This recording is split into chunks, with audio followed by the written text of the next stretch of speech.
Hi, welcome to this week's edition of Blues Talk. We're again, John, Dave, and myself. We're going to look back over the round 6 Heineken Cup matches, look forward to the quarterfinals, and also have a quick review of the Heineken Cup games.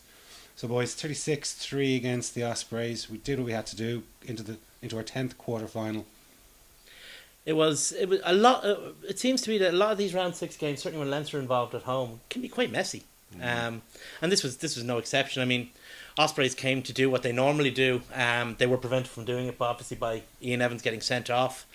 But it took us a while to. We never really exerted any real kind of dominance. It was 3-0 when he was sent off. I mean, it was certainly not plain sailing for us. No, it certainly wasn't. I mean, it hadn't been plain sailing up to that point, and to a great extent, it wasn't plain sailing afterwards. I mean, it was very messy. There were uncontested scrums. There were penalty tries. It was just we still aren't really on it. We're still that split second away from being sharp. So you get knock-ons, you get guys overrunning the ball, you get offside, stuff like that. It's not that we're not trying to do stuff, and it's not that we're not trying to play well. It's just that we're not quite there yet. Yeah, well, I'd agree with that. I think we're building nicely, but you must remember as well, I suppose, that we had a 5-day turnaround, which is that really hurt us. And the guys that were not suffering so much were the guys that either played a smaller part, like Healy, or the guys like Ruddock who weren't playing at all. One that surprised me though was Redden, and especially when I watched the game back, because my perception was that it was just a really messy, rubbish game when I was watching it live. When I saw it back, I saw a lot more close-in stuff that I missed. That Redden was really sharp. He was really. I think I was saying about Goppert last week about having a very quick mind and being able to move and do stuff, exploit stuff very quickly. There's a few instances of that with Redden where he just saw a little gap, made a dart, made an offload, sharp is the word I'd use. He's bringing that into his game more, isn't he? He really is. Because he was out for a long time, and at the start of the season, it took him a little bit of time to warm into the season, but he's just really building, and he's really looking good. When I was watching the match live, I thought Redden had a dreadful game. Did you? I really did. But then when I watched it again the next day, you could see what he was doing. You could see that he actually played rather well. It was quite the opposite to what it looked like live. I still think it would have been a game more suited to Isaac Boss's particular skill set, but at this stage there's so little between them. I mean, it's literally a flip of a coin.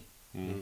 But the one thing I noticed in the game, both live and watching it the second time, was that I think you alluded to it earlier, Dave, was our passing just isn't crisp. There's too many passes are above the shoulder, behind the shoulder, down around the toes, and as a result, we seem to be like the staccato when we're trying to attack. We're not as fluid as we used to be, or as we've come to expect Leinster teams to be. The mind is willing, but the skills are weak at the moment.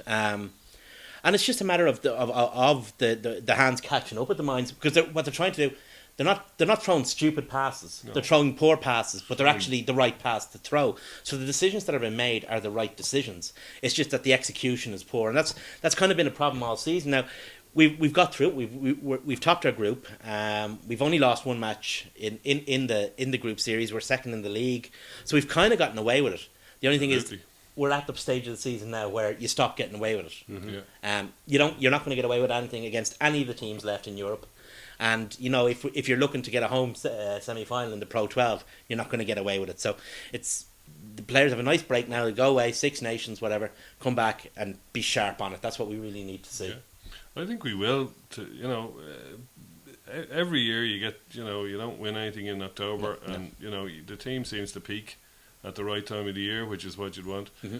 There was several passes behind people's backs, and they were all at it. They were Goppert was doing it, even O'Driscoll was doing it. They were all doing it, and there was no phase that you'd say, "Oh wow, that was real vintage Leinster passing." There, it just wasn't. But I would be as worried. Ironically, the one guy who often gets accused for having his timing bad or having poor timing, which is Luke. He was sharp, sharp as a nail. He didn't. Yeah. Sorry, go on. Yeah, sorry. Well, all I was saying was that kind of stuff. Well, they'll catch up with that. It's not. I wouldn't be as worried about that as I would about other things. Like if they weren't showing, like there's a lot of bottle in the forwards. They're really, they're thumping through people. They're playing, and you really noticed Cian Healy being back. And we were saying it last week that they didn't play the same if they didn't have either of O'Brien and Healy. He's back, and all of a sudden people are going backwards, and he's he runs through people like Phenomenal. he's just ridiculous, and he can step. But Which is, that's not right. He's- That he's- defies the laws of physics for a prop to be able to do that shit and step. well, as he's the footwork of a back. He does. But Keane is one of those players. He's a bit like Sean in that, he's just out on his own in terms of his position. There is no better loose head prop in Europe, possibly in the world. But that was his 7th Heineken Cup try. I mean, it's ferocious For a prop. for a prop. Like, I mean, It's actually probably technically illegal. I'd say. Well, I'd say if you actually look back over Could be Leinster, cited for that. if you look back over Leinster over the last, certainly since Joe Schmidt came in, Leinster, for all the fact we play wonderful rugby, Leinster are a forwards team. You look at the amount of tries scored by forwards as compared to backs over since Joe Schmidt came in. Forwards far outweigh the backs in terms of tries scored. but I think that's because of the multi-phase. Exactly, because of that That's exactly multi-phase it. play. But that's why Keane, for example, is on the receiving end. Sean is on the receiving end. Both are hookers, and wasn't it great to see And Murphy again. Rickard back? Murphy again taking good lines. If you've got intelligent forwards, particularly back five forwards, they're going to score a hatful of tries playing the way we play. Yeah, and you just alluded to Richard Strikes being back. I mean, that's amazing that a man had open heart surgery a couple of months ago and he's back playing professional rugby in a Heineken Cup match. And my perception anyway in the grandstand was that the whole grandstand stood up No, and applauded him. It was brilliant, yeah. If it were possible to stand Bet- up, bet the more whole terrace in stood up The as whole well. terrace stood up. Both terraces were on their Tippy feet. toes, yeah. Yeah. No, but it was great to see him back, and like you're saying, it's extraordinary. But you kind of expect off Richard Strauss because he does an awful lot of extraordinary things. He's been doing them since he broke into the team. He's just been a wonderful player for us, and it's great to see him back. Yeah. And, like, why don't we have a look? We scored 5 tries, but Mr. Penalty Try got another outing again. Well, before we look at the tries, maybe we should look at the sending off that gave us the position of dominance. Yeah, yeah. It was a we clear really red want to card. see it again? When I was watching on the big screen in the ground, to be honest, I couldn't really make it out. I was looking, is that Hibbert doing that? I couldn't really put it together. You really had to. And I noticed even on the Sky commentary, they weren't 100% sure until they got a really good look at it at half time. And the predominant angle shown was this angle, which is from the grandstand side. Yeah, that's But, my perspective was right in front of me. But There we are now. the angle from the terrace side Ugh. is the one that really shows it. It really split him, though, didn't it? Dirt, yeah. That's He the, had that's a the one good that few really cuts. shows it. He had a good few cuts at him, and he knew what he was doing. I mean, there's an element of, yourself, you're a forward. When you're on the ground, you're doing that, you deserve what you get. But you deserve what you get below the neckline. Yeah. Anything above the neckline is It reminded me of John Hayes' Keane Healy. incident against Keane Yeah. Healy a number of years ago. I mean, everything Keane got right up to the moment It hit his John, face. it hit his face. Keane deserved because he was under there trying to bring it down. Mike was actually more innocent than Keane was Yeah. because if you notice, he actually I is think he trying. just got trapped there. Yeah, he tries a sack on the wrong player, and I think it's the number 8. He tries a sack, and then the maul just goes over him. Jones. But that's in here. You can see it here. But But I wonder how I much. would put that the other way around. I'd say that you deserve what you get if you stick your studs in a fella's face. Well, that's Oh, true. but, You yeah. know. But I'm just wondering how much of it that actually Evans saw, because he's looking down at someone's back. He has a good look down He there. has You a can good see- look, He has a I good look think. down. But you might look down if you're trampling on somebody. You might think, God, who's underneath me? But Yeah, again, he did. He adjusted his footing, so he gave him a good cut, I think. it's the same whether it was John Hayes on Keane Healy, Paul O'Connell on Dave Kearney.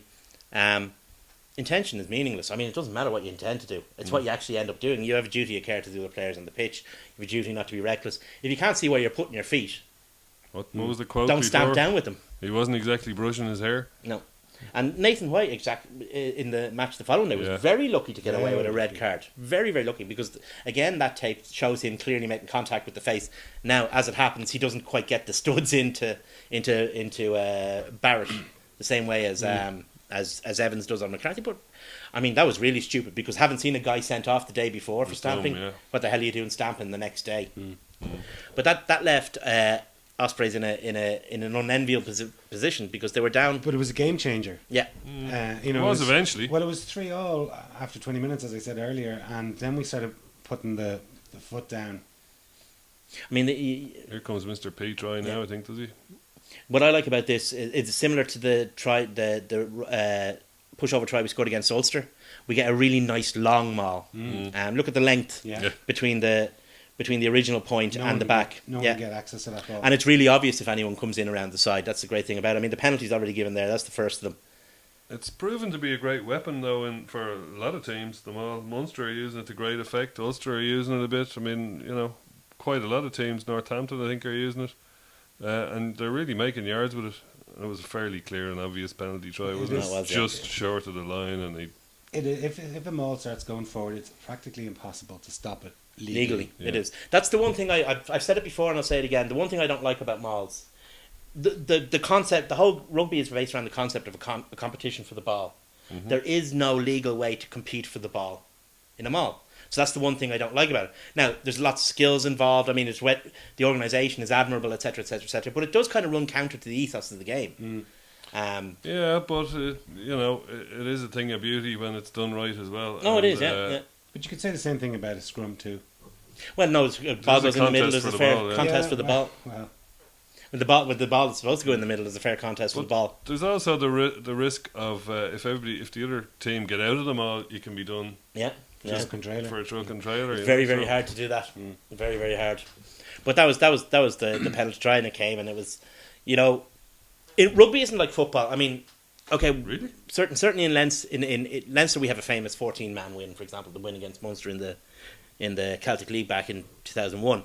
But in football, if you're down to 10 men, you can just throw everyone behind the ball and defend. You park the bus, as Jose Mourinho said. Rugby's not like that. Bin down a man for 60 minutes is a significant disadvantage. It's much more a disadvantage in rugby than it is in other Especially sports. a second row. I mean, Yeah. if it was a winger, Because you of the might get away yeah. with it, Second And yeah, row. because of the specialisation Well, of it. there's always an overlap. Always an overlap. Yeah. Well, you're taking the amount of power you're taking out of your set pieces with a guy like that. He can't. He's got the height and the line out, the power and the scrum. And because of the variety of ways you can score, like you were saying, there's always an overlap.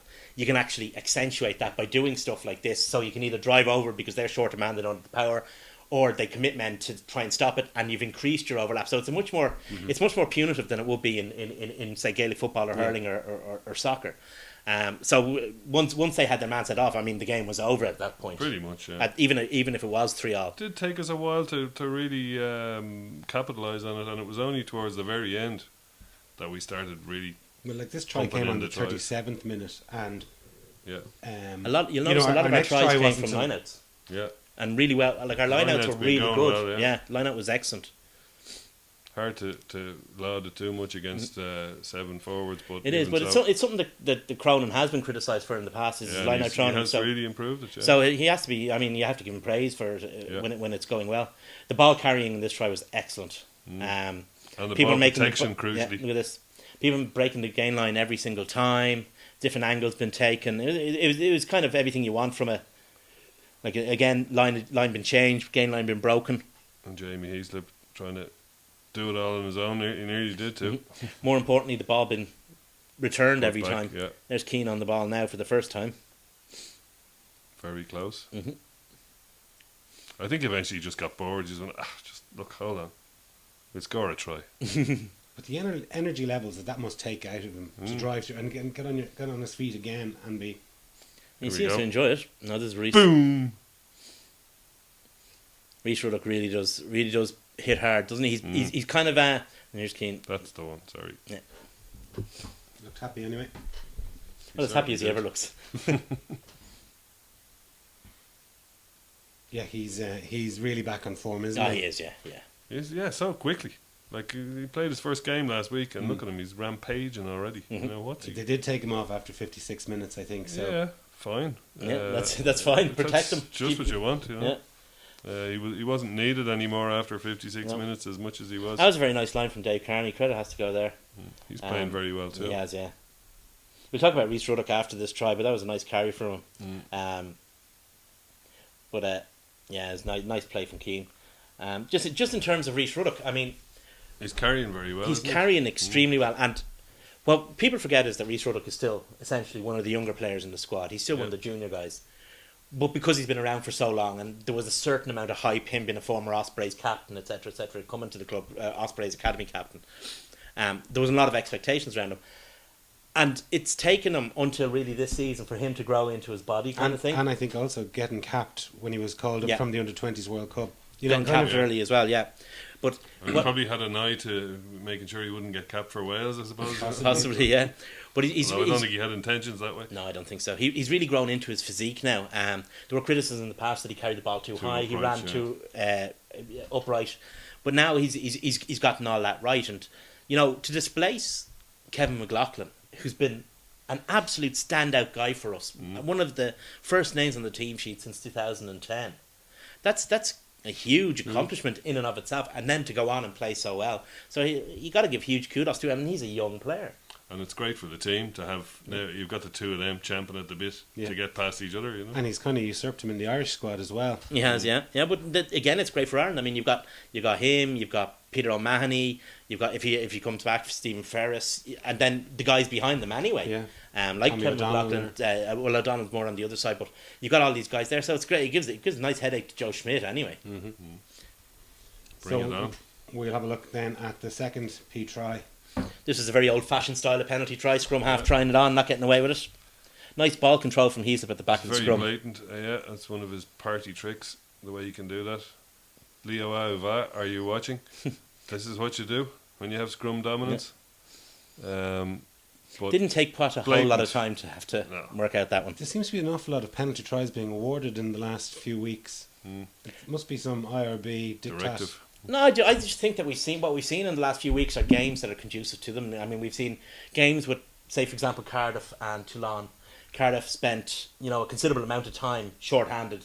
So you get into situations like scrums, like line-out mauls, where, teams do desperate things, like Ospreys did. I mean, this is... Reece Webb's a very good scrum half, but, I mean, how did he think he was going to get away with that? I mean, there was no way in God's green earth. He was still bound when he hit him. Like, he hadn't even... The ball hadn't even crossed the line. So, maybe players are getting stupider. God loves a trier. Murphy seems to be making a habit of getting on the score sheet these last few weeks. How would you describe that throw, John? A little bit chunky. Yeah. Slightly Look chunky. at this carry from Devon Tony. Yeah, he was the other one I was going to bring out. He really... Dodgy bit of footwork there from Leo, ball boy. He can really carry well. Is that the incident there? Yeah, I didn't actually see this part of the game back yet. But even some of the passing here isn't great. But lovely angle. Absolutely beautiful angle. Comes from deep, great footwork. And does a fair bit of work getting there as well. Toner, though, I was really impressed with. I mean, he tackling, carrying, doing the dirty stuff. McCarthy went off, so he became the enforcer, if you like, in inverted commas. And even before McCarthy went off, I just felt all around he was doing all the bones of it very well. And you can see him there, even a few passes. I mean, that's Alan Wynne Jones he's holding off there. I mean, the guy is quite good. But there, you mentioned Reece would have grown into his body. Yeah. Devon's also seems to have grown into. He doesn't look as lanky or as he's found gangly as he used to. That's pretty hard to do, to grow into that body, Yeah. He's found a way to be to do the things he has to do on the pitch with the body shape he has. I think actually, looking at the way he hits rucks, etc., I think he's learnt a huge amount from Brad Thorne. He hits rucks. If you look at his technique in rucking, it's almost identical to Brad Thorne's. So it's obviously something he picked up when the guy was over here. I also think that I nearly died actually when I saw he made a turnover at one point at the game. The guy's 6'11". That's a long way down, a long way up. He made a turnover on the deck. Like, that's, again, laws of physics. He shouldn't be able to. He adds all that kind of, if you like, if he adds power work to his undoubted footballing ability.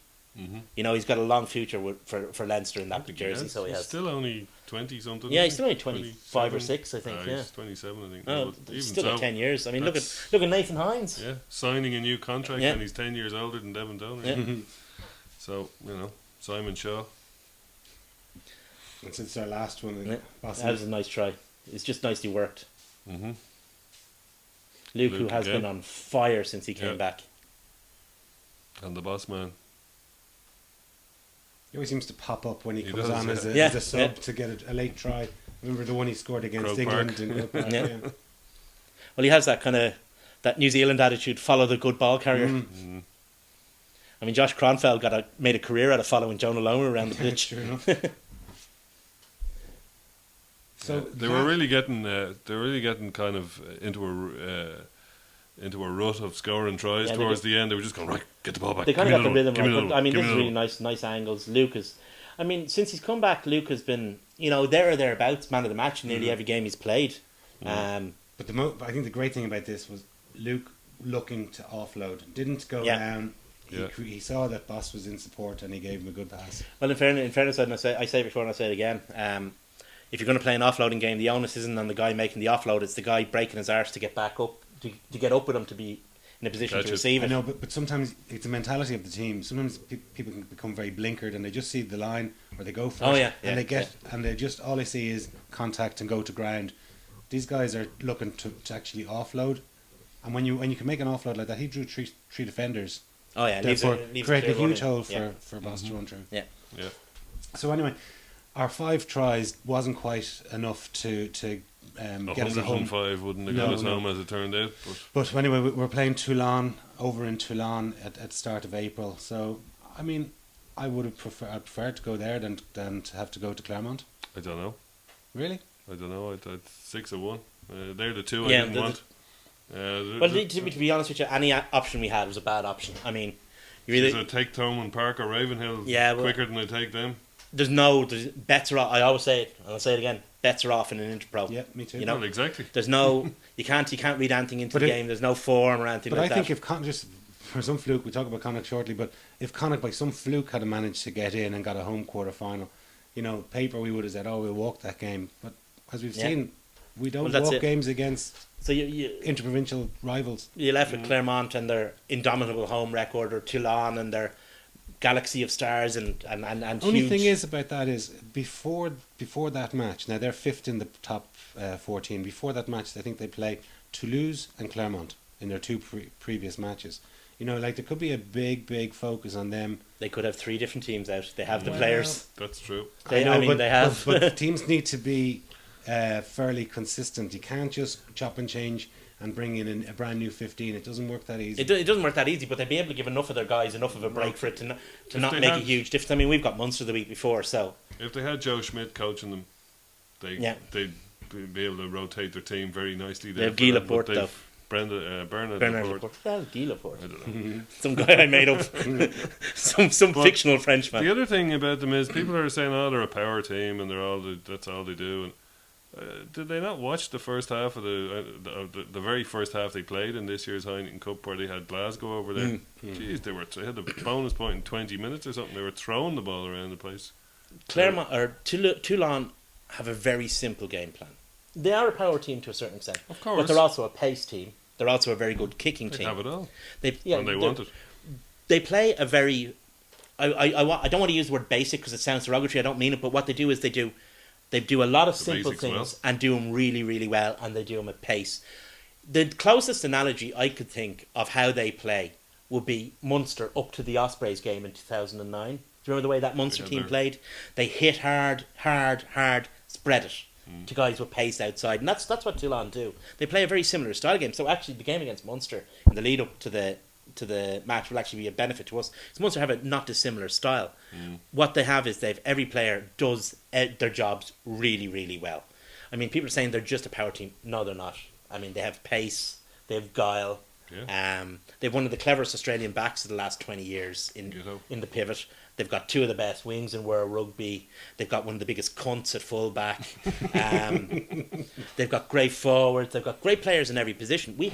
If we go over there and we can beat them. I have no doubt we can beat them because we're not bad. But the word "can" is in there. Oh, yeah. We can beat them. But I have no. If Leinster play as well as Leinster can play, I have no doubt that we will beat them. Actually, is it the first time in the history of the Heineken Cup, and I have no idea whether it is or not, that the 6 top seeds have qualified from the 6 pools I don't know. as pool leader? I mean, it's fairly unique. So it makes the quarterfinals pretty. Anyone can beat anyone in those quarterfinals. There isn't a game that you go, there's no way X or Y are going to Well, win. if you were looking All of them. over European rugby and you wanted to pick out the 8 best and most glorious names, you've certainly got you 7 wouldn't of be them. far off, yeah. You've certainly got 7 of them. I know who you're not including. Only because they haven't won anything, not because they haven't got good players or a good team, blah blah blah, Saracens. But only because they haven't actually put their names on the trophies yet, the way that all the other teams have to a certain extent. I thought it was because you just hated their No, brand no, of no, rugby and I- thought they were a blight on the game. Well, I like their hats, but if you're gonna cherry pick the sides to come out, Yeah, i.e. the Rugby think Champions they're Cup, this is what you'd end up with. I mean, you would have these 8 teams because they are the 8 There's a lot of best. champions in there, all right. There are, yeah. Toulouse, Why don't we 4 quickly Heineken rattle Cups. through some of the other games? Like, I did the game of the weekend for me anyway was Leicester against Ulster. That was a superb Brilliant game. game. That was a Like, superb game. and Yeah. it would be, yeah. it is going to be such a shame that we're going to be denied as supporters, as fans of the sport, going to be denied atmospheres like that and games, matches like that when the English teams aren't in it next season. No, they're going to be denied it too. No, absolutely. But I think rugby as Rugby a is whole the poorer. is Yeah. Oh, rugby is the poorer. I mean, games like that, occasions like that. We all know. Like, I mean, our favourite away trip is a trip to one of those to a classic English rugby team town, be it a Leicester, be it Bath, be it Northampton. They're always the best. French trips aren't bad either. French trips aren't bad, but those trips to those English towns are always the best. So obviously it's a shame they're gone, but at least we can enjoy it while we still have it, and we certainly had it on last Friday night. I thought it was an absolute cracking game. I really, really did. Yeah. And questions we were, ourselves and everyone Yeah. else was asking questions about Ulster, but my God, they stood up. I mean, they were 10 points down with Yeah. about 20 minutes to go, and enter Pienaar. I think I was the only one that was up for said Ulster were going to do it last week. But I just had a feeling it wasn't based on anything, and I knew it'd be tight. But I think you'll thought find they by were the gonna time do it. I've gone back and re-edited last week's show, I'll have said this. Fair enough. But yeah, fair play to them. Pienaar had a stormer, and to be honest, they looked a bit rattly in a few other places. And Leicester are not vintage Leicester this year. They've a lot of injuries. They've Tuilagi out, and they've quite a lot of people Croft out was out. long term, like Croft as well. So they're a bit stretched, Leicester, you'd have to say. And Ulster made a little bit hard work on them. On paper they probably should have put them away, and fair play to them, they did on the day. Darren Cave, Luke Marshall looked okay. Darren Cave didn't see too much of him, but I suppose you could say at least he didn't do anything wrong. Jared Payne was surprisingly But, poor, actually. Yeah, he was quietish. But it was that kind of a game. It was going to be won in the pack, and it was. I thought their pack Pack were and brilliant. And I Pienaar. thought their halfbacks, and Jackson as well, in fairness. Yeah. I He's thought- really grown into. Yeah, I thought they really controlled the game well. Yeah, And like from, I suppose, looking at from Mulster's point of view, they've got a home quarter final now in Ravenhill. They're going to fast track the redevelopment of the stadium to get that. Yeah. A lot of 18,000. overtime. A lot of overtime. OT, yeah. Sarah, you If may any NVQs, it might be a time to get them out, and go up there looking for a bit of a job. That's it, yeah. So, you one of the teams that you don't like, Dave, Saracens, and they hammered Connacht by 60 odd points, Yeah, and it was a shame. Ulster will pay them back. Don't worry. But I thought, I watched that match, and Connacht, were putting up a reasonable show for the first Yeah. half hour maybe, and then they just seemed to give up. Crumpled. the moment something went wrong, the heads dropped completely. Almost similar to our game was when White seemed to go into the bin just before half Yeah. time. They just lost They were gone. every. Well, there's a big difference between at least the Ospreys put up a fight, Connacht Yeah, didn't. absolutely, yeah. It got a bit embarrassing. 64-7. Yeah, I mean, 64-6. once you break 50 points, it's embarrassing. embarrassing. 60 points is a different thing entirely. Something has to be done about Connacht. Now, that feckin' Egypt George Hook came out with an article. Close Connacht down, it's a waste of time, they're losing money. And they are, I mean, it came out that they're €900,000 in debt. But, it's all fixable. They've got great young players. They've really built their support base. Galway, which I thought was inimical to sport, has actually turned out and supported. So it's fixable. They just need to get the right people in there. And Pat Lam isn't the right guy. Yeah, but people always talk about there's the mentality, the underdog mentality. There's 3 guys in that team that were ex-Leinster. You've got the captain of the Crusaders for the last 2 seasons. Chiefs. Sorry, Chiefs. Sorry, excuse me. You brought in a couple of young New Zealanders after coming through. There's a guy like Aya Ayu. We see the thing is, coming through who's got an Irish called Marmion. Scrum half. You've got Henshaw. Garty, There's lots and it lots. doesn't- it doesn't take a whole lot. Yeah, I'm all there. going to leave the young guys aside, right? We'll say we won't mention those, but there's a lot of old guys there who kind of, they're not all that.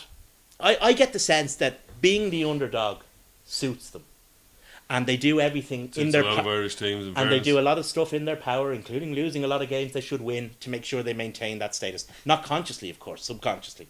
I mean, there's no way Saracens are 60 points better than them. No. There's no way that Well, they weren't in the But sports you could ground. see- They were no. bloody lucky to beat them in the you could sports see ground. even the selection. The selection was I think that they were a much worse team with Dan Parks playing the 10. yeah. The selection was negative.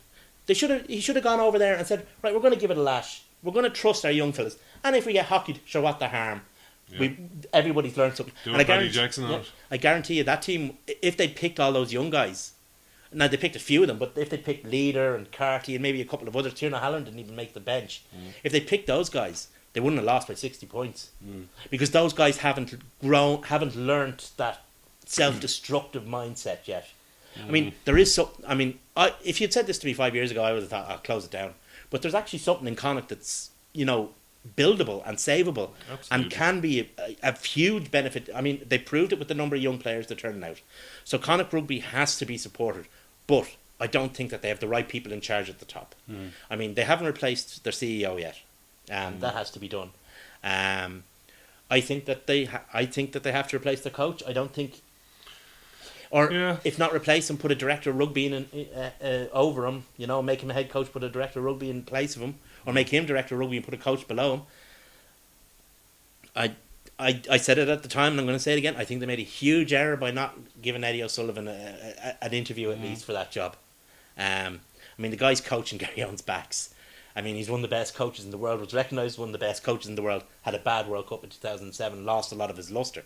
But he's still, I mean, he's available. Yeah. Yeah. And he And bloody he's, lives a in Connacht, Galway. and he's a Connacht man, or Well, he's to all a intents and Cork man. purposes. To all intents and purposes, he's a Connacht man. Lives in Moylock. They do need to do something.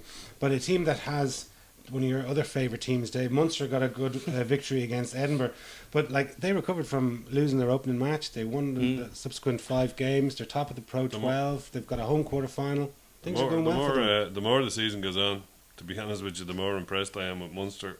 And more so because people are knocking them, and even their own pundits from their own guys like Quinlan and are knocking them as well.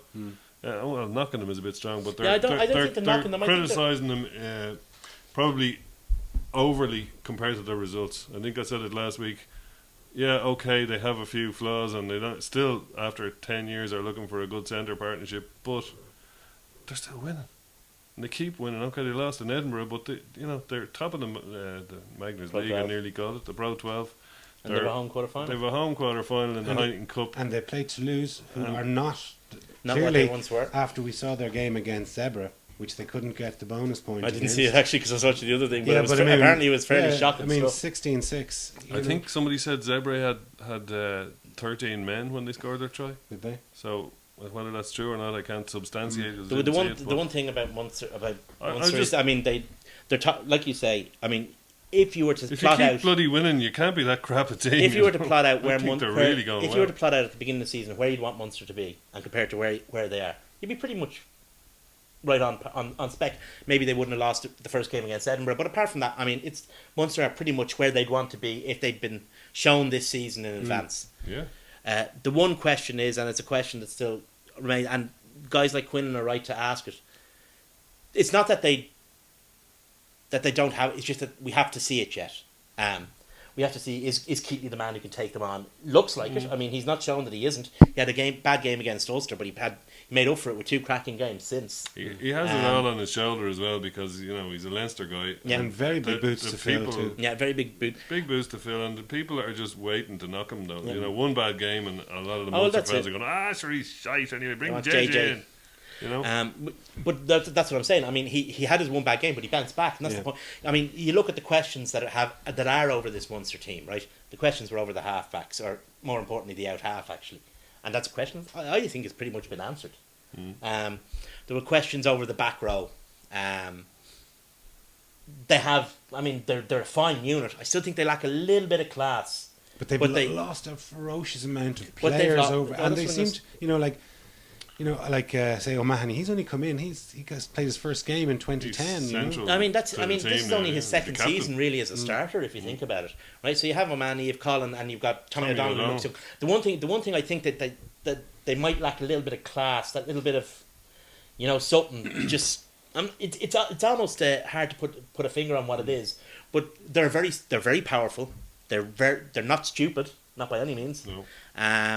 They're good footballers. They've got the passion. The question is, do they have that little bit extra? But hold on, you see, But again, that'll be answered But over the course of these games we- against the better teams. we spoke about Connacht giving up and throwing the hat in and Oh, the Munster towel in. didn't do that. But you look back to that match against Pembrokeshire, Munster were out at the competition. Yeah, yeah. They were looking They were down the gone. barrel of 2 defeats. Yeah. They kept playing into the 84th minute. They got that try up the sideline. They got their win in France, and subsequently, the way the pool worked out, they got a home quarter final. Well, you say, for example, Munster against Perpignan, right? Leinster against Castres, we were down. We'd conceded 2 tries.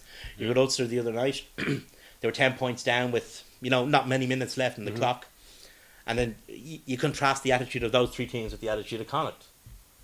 It's not like we're mad. We're a different nation or a different country or something. That's what annoys me about Connacht. And when Connacht don't play like that when they play us or when they play Ulster, Yeah. to a lesser extent Munster. So, but anyway, that's the thing about Munster. I mean, they've never thrown a towel in. They have all their towels. So, they are exactly where they'd want to be if they were plotting out this season. With a I home think they're quarter going very final well. against And it's a very, very good. I mean, let's not. When we say Toulouse are not the side they once were, They're still good. remember how good the side they Yeah, once yeah. were was. I mean, that Toulouse team, we'll say from 95 through 2005, was probably the best club side Europe has ever seen. Mm.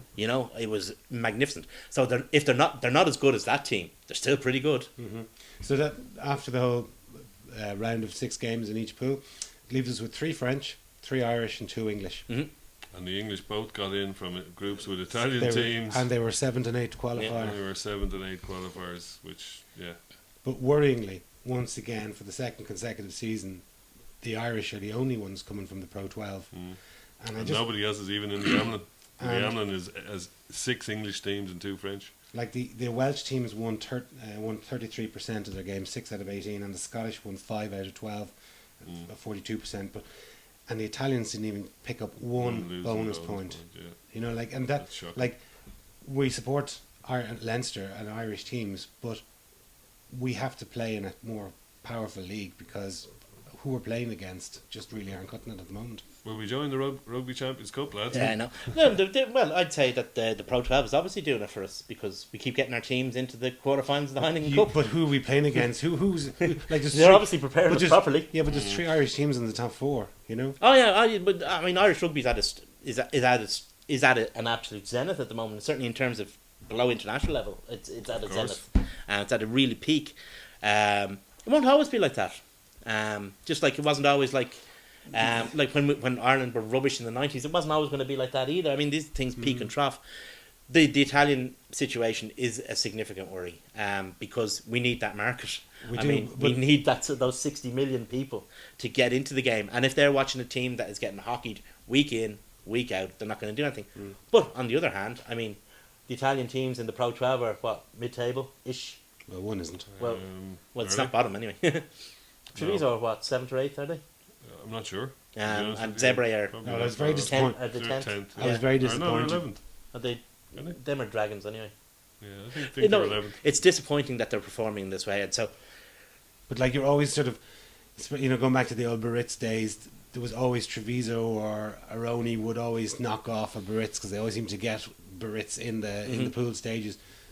But like not even to get a losing bonus point is very, very disappointing. well, I mean, you've got a situation. I mean, in fairness, the budgets the Italian teams have are considerably smaller than the budgets anyone else in the Heineken Cup is operating on. Really, I thought that No. I heard Richard Cockrell come out maybe 2 seasons ago and mention the Treviso budget was bigger than the budget that he was restrained to in Leicester. I can answer that with your first sentence. I heard Richard Cockrell. Well, that's what he said, Dave. No, I mean that's patent rubbish. If they had, they'd be signing all the players that Leicester have. You know. Would Well, Would they? Well, they'd certainly sign some of them. I mean, if But they're not signing good players, Dave. yeah, well, no. But if they have the money to sign top players, they'd sign top players. I mean, if they had that budget, and without a salary cap restriction as well. Remember, there's no salary cap in the Pro 12. So I think that's what budget. Richard Cockrell was probably getting at when well, I didn't see the interview you're quoting, but I'd say that's what his point was. Yeah, I let's mean, raise the salary cap. which they've done this week actually. Yeah. But you know, the worry is, I mean, we need Italian rugby to be successful. We don't need Italian rugby to be successful in the Heineken Cup. We need Italian rugby to be successful in Italy. To generate the numbers. Key, yeah. Well, their national team, like as we saw in last year's Six Nations, like there's probably the best season that they've had. They beat us, they beat France. You know, they Well, there's two ways of doing it. I mean, back in the early mid noughties when Irish teams first started winning against French teams, Irish players began to come into the national setup saying, "Well, why should we beat England regularly? Why shouldn't we beat France regularly?" Now, it didn't quite work out with the French, but it certainly worked out with England. Why shouldn't we beat their players, beat the best of their players week in, week out in the Heineken Cup? So that fed into us and helped raise a rising tide, lifted all the boats with the national team boat at the top. Italy, it seems to be working, and it doesn't seem to be working that way. The Italian team is going up, but the clubs seem to be, you know, static, if not falling. So, you know, the only hope is that the success of the national team feeds back down into their regions. Whether it will or not, I don't know. But I mean, it is a worry for us. But then again, you know, I mean, those Italians, they were in strong groups. Well, the real worry, lads, is not the Italians. The real worry is Welsh rugby tearing itself to pieces. Yeah. And I'm not going to get into that whole quagmire, but they as I said, the sooner it gets sorted out, to they won everybody's 6 satisfaction. games. They only won 6 games, and 3 of those were Cardiff's games. Yeah. So like the Ospreys didn't win, or they won 1 game. You know, Big cast, didn't yeah, like I think they ended up with 5 points. You know, I think they scored 1 try. In fairness, I thought Scarlets were very unlucky not to get into the Amlin. I mean, they missed out in the last minute of the match, kind of thing. Right, so, but that's not to say it was a successful season for a club the stature of Scarlets. But you know, rugby is part of Welsh culture and Welsh society, and there has been problems in Wales with, you know, no sports and the sports ground's been sold off and stuff like that. Rugby's has been kind of on a slide. So what they need to do is do something to feckin' address it. Well, And soccer's on a high. And soccer's on a high. Well, that's a big threat against them, all right. Although that might be ending soon, the way Cardiff and Swansea are going at the moment. Yeah. Anyway, lads, there's one sad note I'd like to finish on, and that's the untimely passing of Carl Lawler, who was a stalwart of Leinster rugby and was regularly seen on the terrace with his family and his little Lenny the Lion. And from all of us, we'd like to pass on our condolences to his family. Thanks very much for watching.